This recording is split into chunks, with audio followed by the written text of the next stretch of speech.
Hello everyone and welcome back to Beef Reacts. Today, we're going to be checking out the rug pull Peach Creek, the unofficial Ed, and Eddy sequel, episode 1.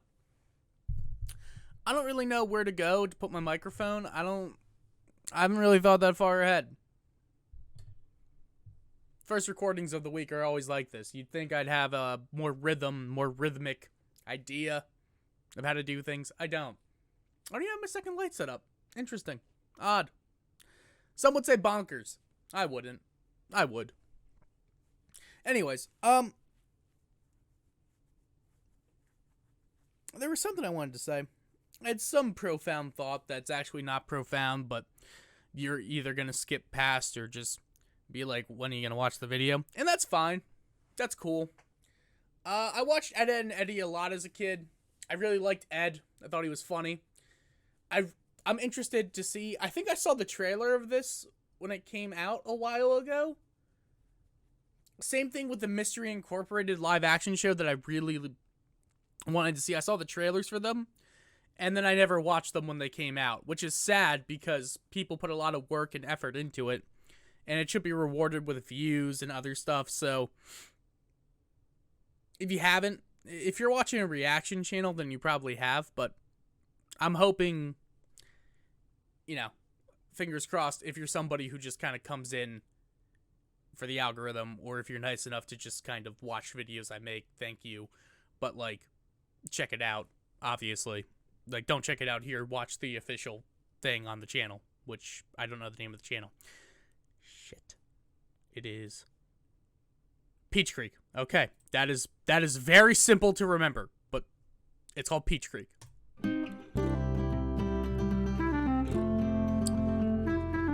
Sean Bot, Josh Bot, Sean Goodrich, Megan Humans, Courtney Goodrich, Marlon Dunn, Vivian Reed. Why do I? Is that the same? No, I don't think it is.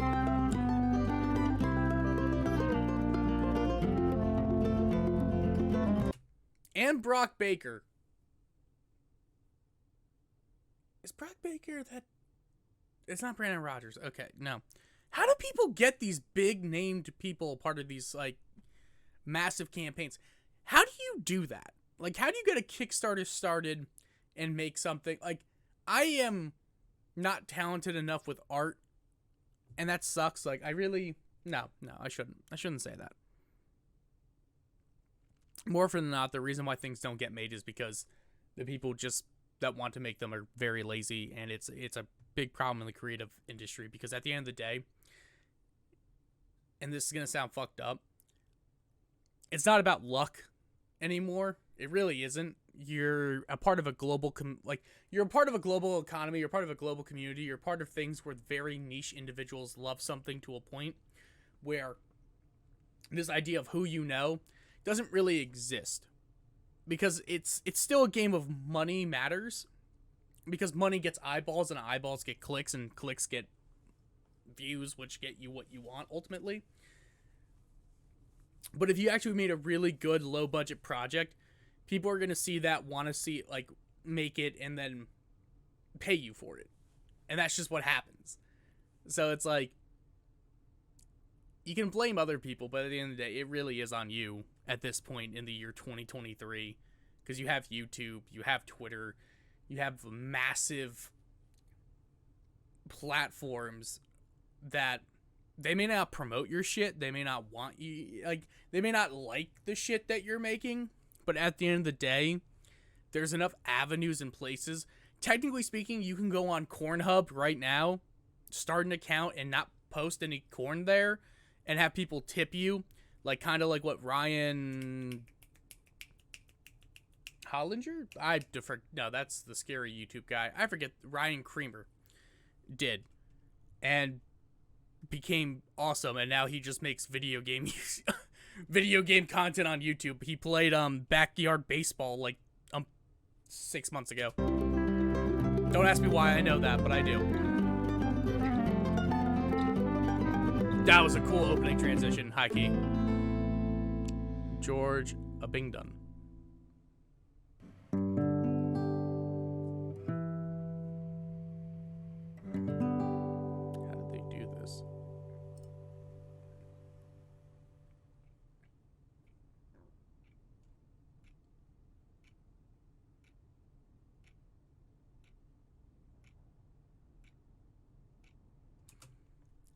wait a minute. For something with like a very, I'm not going to say a very low budget to insult the people. Low budget is a term that exists within Hollywood. It's things that have budgets, I think, of less than like $20,000 to be made. Which I don't know if this did or didn't, but no. Low budget's under $2 million. No budget is under 50,000, 20,000. I haven't taken this class in forever, by the way, so I'm trying to remember, but I believe it's like under 20 or 50,000. It's considered no budget. That's such a cool editing technique.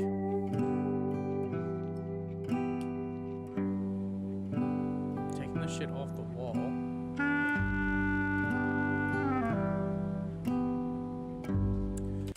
Dear Edward, do not let your friends use the screen door. Edward, please ensure to be home by 2100.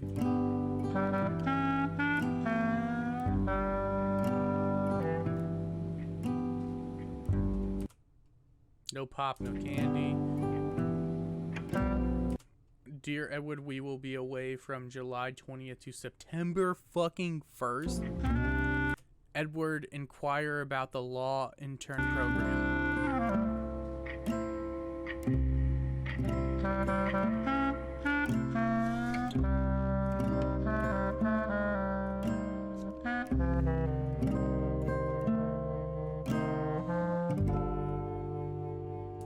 October, I don't know if that's 1, 2, 3, but 14th,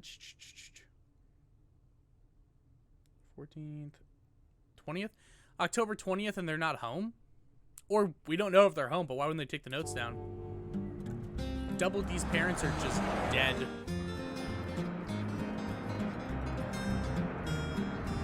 It's not that she's always late. It's that she never wants to actually study.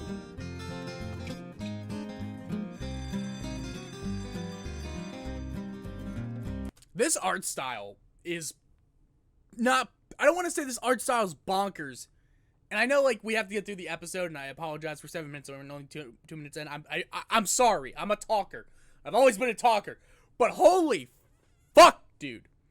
Like, this is such stunning animation. The visuals are so striking. Like, this is so fucking good. There is a house down in New Orleans. Damn it. I like reading the things on the wall. I'm sorry. There is a house. Inspire, believe, design, create, innovate. Down in New Orleans. Jesus, Lumpy. Do you want some sandwich with your gravy? It's been the ruin of many a poor boy and me. Oh God, I've won. Edward V. AP History, Miss Luck.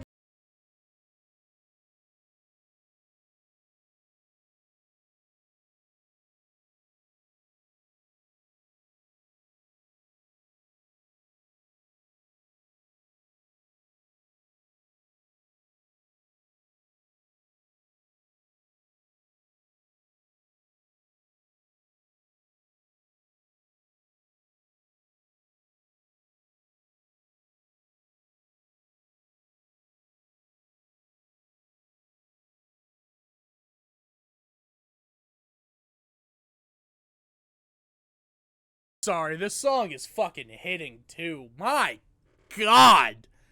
The craft, the care.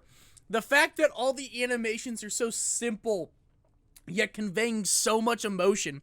The fucking talent behind this, not even the voice cast, just the art cast, the direction, the storyboarding of this. I'd be fascinated to see behind the scenes. Just genuinely, because it's something that when you can't do it yourself, like, I can't draw for shit. So seeing people that do this and just make it so well, it's amazing. Because it's a proof of concept. You could take this to people at Cartoon Network. You could take this to people at Adult Swim. More realistically, Adult Swim, because it's kind of, isn't it kind of crazy that a PG show like My Adventures with Superman is being shown on Adult Swim and not Cartoon Network? It's being shown at midnight, and it's fucking killing everything. Like, you could take this to something like Adult Swim. You don't need to, by the way. Like, the crazy thing about it is that you really don't need investors in the sense of traditional, like, Cartoon Network or just like a television network in general to get something made anymore. You really don't need that, nor should you really aspire to want that right now, because it's so viable here. It's just a matter of putting money where your mouth is and doing the work, which they are doing so fucking well. Like, my God. Like, I've never thought that somebody zipping up a fucking jacket would be so good, but just seeing the internal loneliness of Double D, seeing a character who just doesn't care.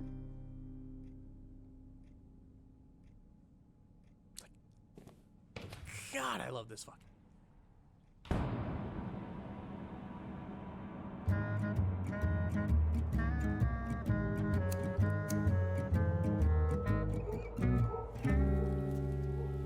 They're smoking doobies at the construction yard. Hype!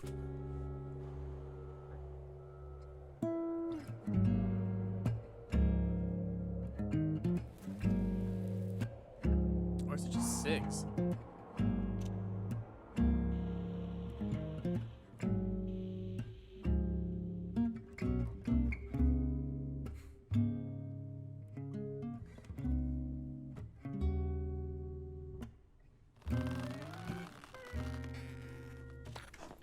Right. 3 cigarettes is 3 too many. Could you perhaps, if it's not too much trouble, help us, Eddy? Tell you what, Sockhead, let me think. No. I also enjoy that the voices do seem more mature. 4 minutes in before we even hear our titular characters' fucking voices. And it's enthralling. Holy shit. Oh, the life of a teenager, preferring to contaminate their lungs rather than do something worthwhile. Damn, this fits. Okay, Ronald Reagan. Besides, I got work tonight. Night shift. Give me a break. I think you'll be giving yourself plenty of breaks, in all honesty. Oh, I forgot to say. Johnny started this week. Freaking weird seeing him. I haven't seen him in years! Lumpy, it's only been a few months. Johnny 2x4. 4x2. 4x2x2x4? What was it? Why are they calling Ed Lump? I don't know if I love Lumpy, but like, alright. Did we even ever call him that in the original show? Season 1, I think. He's a hell of a lot quieter now, though. Yes, well, being a social outcast and ostracized by everybody would do that to you. Does he Damn. still have Plank? Oh, that dumb piece of wood he carried around? Nah, that's long gone. Just him. He was on frying duty. And you know what that meant, Double D? Dare I ask? And I got to serve the customers! Hey! Quit stealing my lines, Lumpy! Huh? Oh, it's meta? Okay. Interesting. It's a very interesting route that they're going with it because they're taking a fourth wall approach? Odd, but okay. They did do that in the OG too, so I can't be upset with it. One alligator by the front door and the other smashing its tail onto the basement window! Wham! Wham! Wham! Right outside the basement window. Its ceiling is about to collapse. Dr. Orchard and Scott run up the stairs and... Wait. Who the hell is Scott? You know, he's a guy that He's old mate. rescuing Dr. Orchard, Mrs. Files, and Blackmer. Yup. Wait, I forget. Who's Mrs. Files? Dude, it's your story. Sure it is. Oh yeah. So Scott takes the files upstairs. They contain the growth serum. Mrs. Files isn't a person? What? I always thought that Ed just had ADHD, low key. I didn't think that they'd go the route of making him fucking. I don't even know. You said Mrs. Files. A person. Now she's actually Files? Moron. Oh, come Alright, on. let me try one. Can it be an original story and not a rehash of something else? Don't get meta on me, sockhead. Ah, jeez. Let's go to your place, sockhead. Let's not. Why not? Your folks ain't home. Guys, I gotta help Sarah with her homework. Sometimes I just want some alone time, Eddie. I trust you can respect that. Yeah, and sometimes I want to hang out with my pals. You and Ed. But I've gotta help Sarah. Eddie, please. Why don't you hang out at Ed's?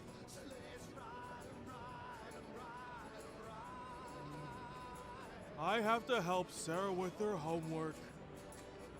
Mom said so. Fine. But we're going to Double D's tomorrow. What's gotten into you, man? I could ask you the same. Odd. Well, we're seeing that they're growing apart. We haven't seen what caused them to grow apart yet, but we're seeing the tension rise. Feels Double D. See you tomorrow, Ed. Damn.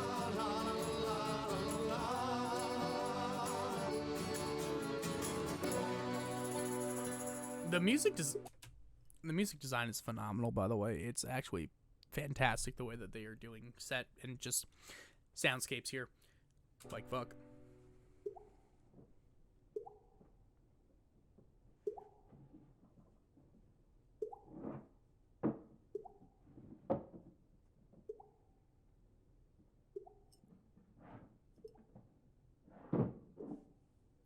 I'm not gonna lie, I really thought we were about to see Double D setting up a fucking rickety stool. Because that would have been crazy.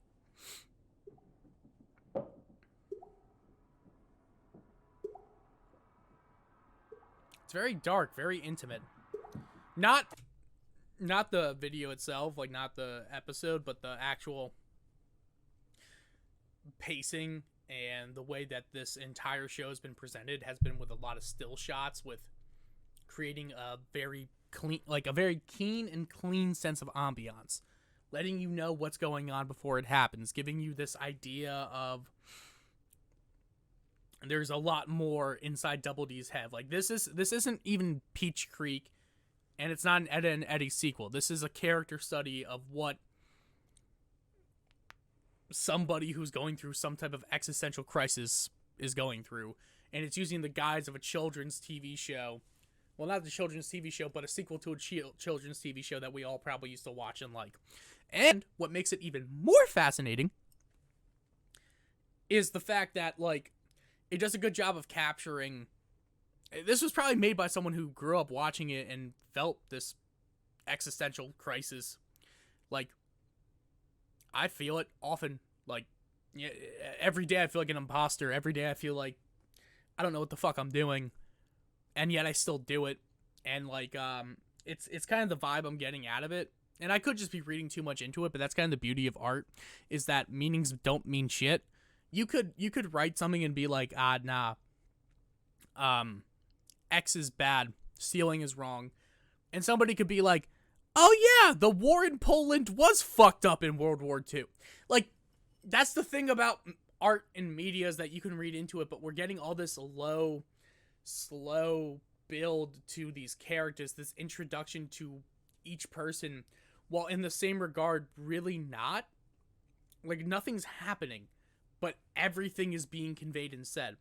I don't know why Eddy and Double D are fighting or why they've grown apart, but you can clearly see it in just little things.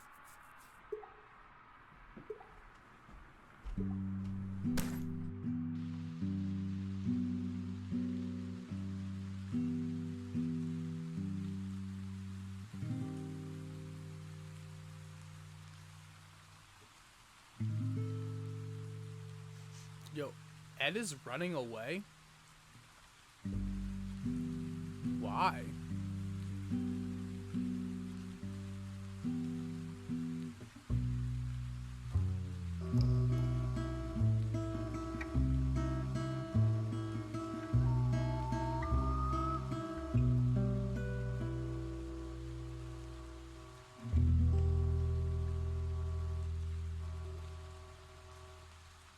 Curlio with a line.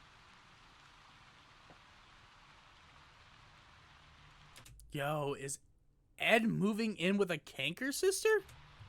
They running away together?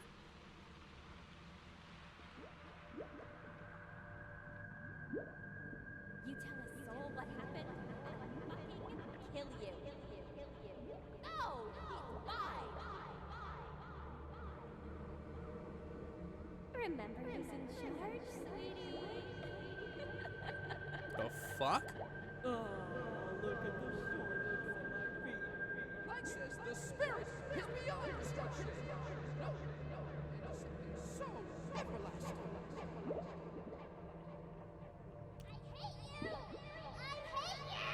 What the fuck? I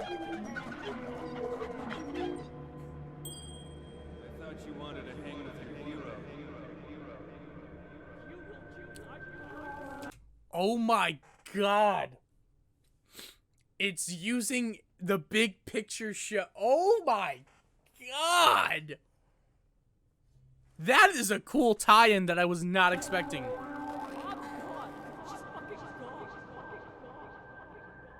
Say, Uncle.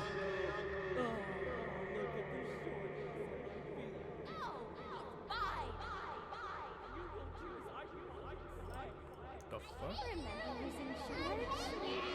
Dutch? You need to quiet your mind and listen. What the fuck is going on?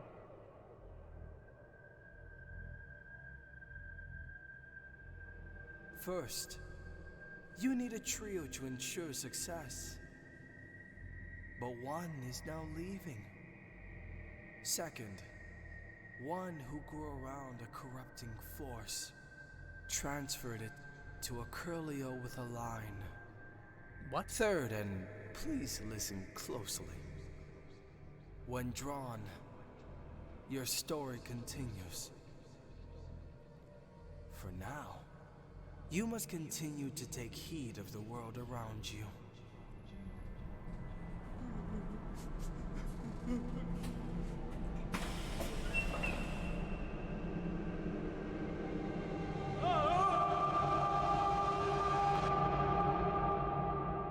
What the fuck?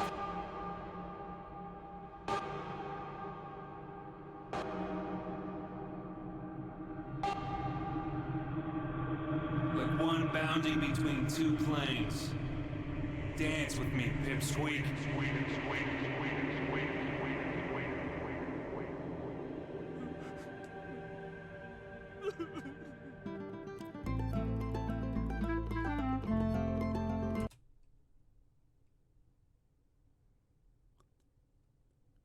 What the fuck?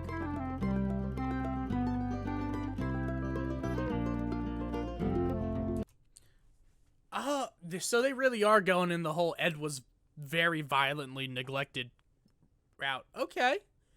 Shit. Fuck. Brock Baker, not bad.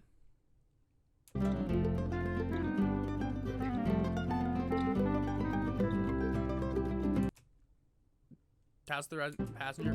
Yeah. You gonna give me a preview in the next episode? Because that would be really cool. No? Okay. Ooh! Behind the scenes character fucking stuff. Thanks to our patrons. Yeah. Yeah, the patrons really killed it here. Good shit, everyone. Classroom placement isn't important to the story, but the position of the entrance, cafeteria, gym, etc. must be consistent. Main entrance, Page Creek is essentially an L-shaped building with gets stuck on. My god.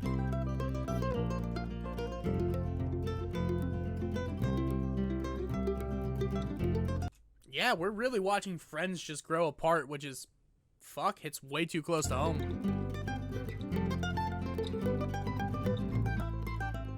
That's insane. And they did, oh my god, seeing the storyboard too. Fuck. Experiment. Windows don't need to be perfectly aligned. TV antennas can be sloped outward. Objects don't need to follow perspectives. 100% accuracy. Try to keep it at least 80%. Give background characters.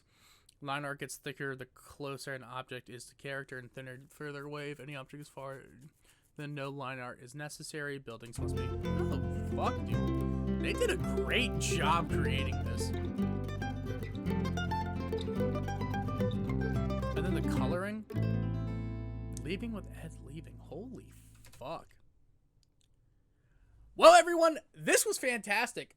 If you were to see any remake of a children's show, but like, here's the issue. And this is like the problem. And like, I'm not saying this is the problem with this, I'm saying this is the problem in general. It's like, it's nice to see continuations of characters while they've gotten older. But I do think there are some things that I don't enjoy if I see it happening. Like, I don't know if you remember when the CW Powerpuff Girls script got released and no one fucking liked it. Maybe it's because you made the 17-year-old girls who were originally in preschool. One had done porn. You walk in on the other one eating some girl out. And instead of the professor being the professor who, like, created them, loved them, and wanted to, you know, just be a father, you had him use and abuse their power, wealth, and success for his own needs.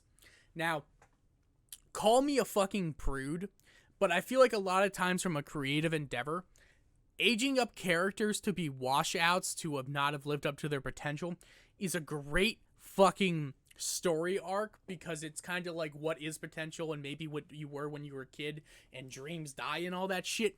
Cool. With it, aging up characters to sexualize characters makes me feel like there's something going on with you. All right? I'm not trying to be a dick. It's like, if I'm aging up Bubbles, who's canonically 3 years old to be 18, and saying she's fucked some dude on camera, and I'm posting that online, and I'm saying, hey, this is now the Powerpuff Girls. Maybe that's a problem. Maybe that's a problem.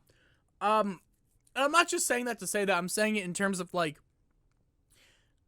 I appreciate the direction Peach Creek has gone in already in terms of, like, it's taking clear, present,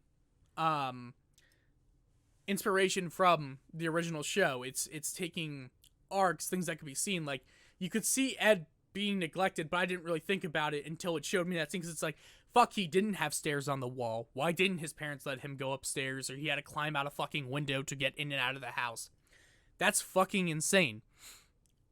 Maybe he's not actually developmentally challenged. Maybe his parents just neglected him so much that when he wasn't doing well in school, no one fucking gave a shit. Yeah, he had to help Sarah with her homework, but, like, first off, the fact that Double D or Eddy couldn't see past that really shows how much they've grown apart, because why would you think Ed, who cannot even fucking remember characters in his own story properly, can somehow help his little sister with her homework when she's always been smarter than him? Like, it's fascinating. Or Double D seeing, like, the neglect, seeing Eddy being tormented by his older brother. Like, it's so eloquent, and it adds so much because we saw them at an age where their developmental cycle was so important.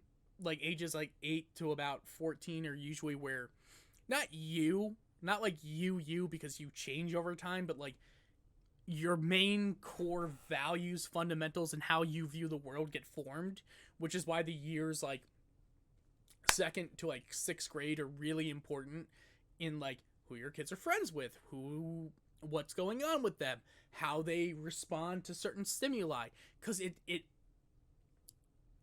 creates it creates all of your mental issues, by the way, like your mental health problems. It also creates like your personality. You already have your personality, but it expands, it grows, it becomes more complex, and then shit kind of gets wonky in puberty.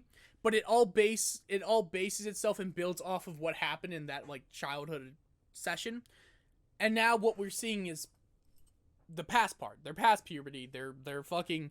We saw them in their developmental years, and now we're past that part. So, where are we? What are we going to do? What's going to happen? And like, I'm using the distinction there and like the Powerpuff Girls is because like,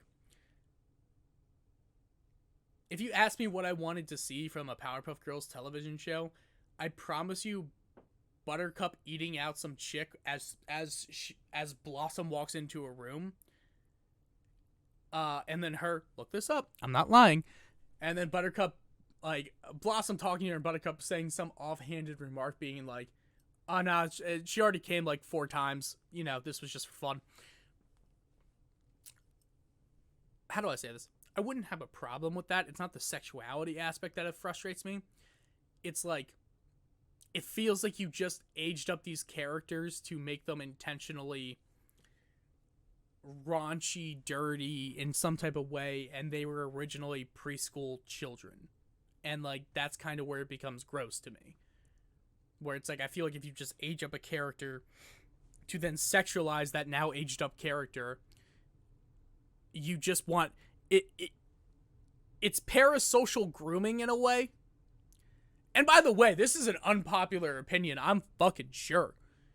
I shouldn't say it's unpopular. I'm sure people out there probably agree at some level, but like it is a real thing. Like it would be, like, I'm saying parasocial grooming. I don't even think that's a fucking term, but like, there's no better way for me to describe it other than you saw a character that is underage, that's a child, and then you wanted to create a piece of media where they have grown up and now they are sexually active. So you are interested in seeing that character sexually active at a older point. And at that point, and then if you're just saying like, no, I'm interested in putting this character in this situation, well, the original, like, I love Max and Ruby as much as the next guy. I don't want to see Max or Ruby getting fucking plowed. That's just, mostly because I'm not a furry, and also because they're fucking children. But like, you know, there's bad example, Matthew. Like, All Grown Up did it well. This is doing it well. I'm happy. I'm happy they canceled that, but fucking CW can suck my balls. Anyway, sorry for the rant. Sorry for the tirade. Thanks so much for watching. If you don't mind, just like, comment, share, subscribe. Question of the day again: what show would you like to see a sequel to? Me, I am thinking Rocket Power. I think Rocket Power would be pretty fucking dope to see an adult version of. Peace out. Hope you have a good one. See y'all tomorrow.